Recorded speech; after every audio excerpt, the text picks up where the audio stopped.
Урматтуу мусулман бир туугандарым, 27 күнү баарыңыздарды Ыйман Аманат Нуру коомдук кайрымдуулук фондунун ушул 19-үйүнүн ачылышына чакырабыз.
Assalamu alaikum wa rahmatullahi wa barakatuh. Hurmattуу жамаат, улуу Аллах Тааламдын улуу аты менен баштайбыз.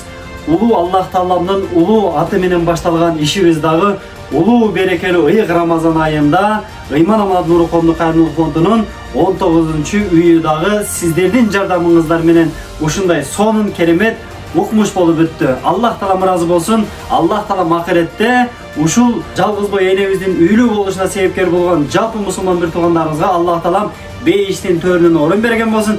Бейиштен ушундай сыртынан ичи көрүнгөн, ичинен сырты көрүнүп тура турган, адамдын оюна, адамдын кыялына келбеген, көз көрбөгөн, кулак укпаган Аллах Таалам ошондой үйлөрдү берген болсун. Урматтуу мусулман бир туугандарым, 27 март күнү баарыңыздарды Ыйман Аманат Нуру коомдук кайрымдуулук фондунун ушул 19-үйүнүн ачылышына чакырабыз. Саат 5:30 асырга келе бересиздер туугандар.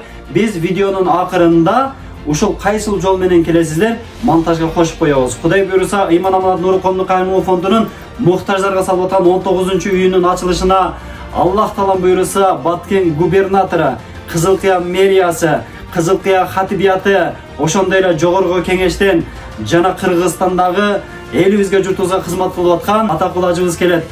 Супер ТВ келет, 7-канал, ЮТС, Баткен ТВ, ЛТР, УТРК каналдарыбыз келип, Кудай буйруса ушул жакшылыгыбызды жалпы элибиз менен бөлүшөт. Кудай буйруса биз баарыңыздарды күтөбүз. Ассаламу алейкум ва рахматуллахи ва баракатух. Жамаат, адресибиз ушул жерде. Мына бул Бамга кетүүчү жол, сай. Ушул жерде Ала Тоо кафеси бар. Ала Тоо кафесинин ушул жеринен тууру кете беребиз.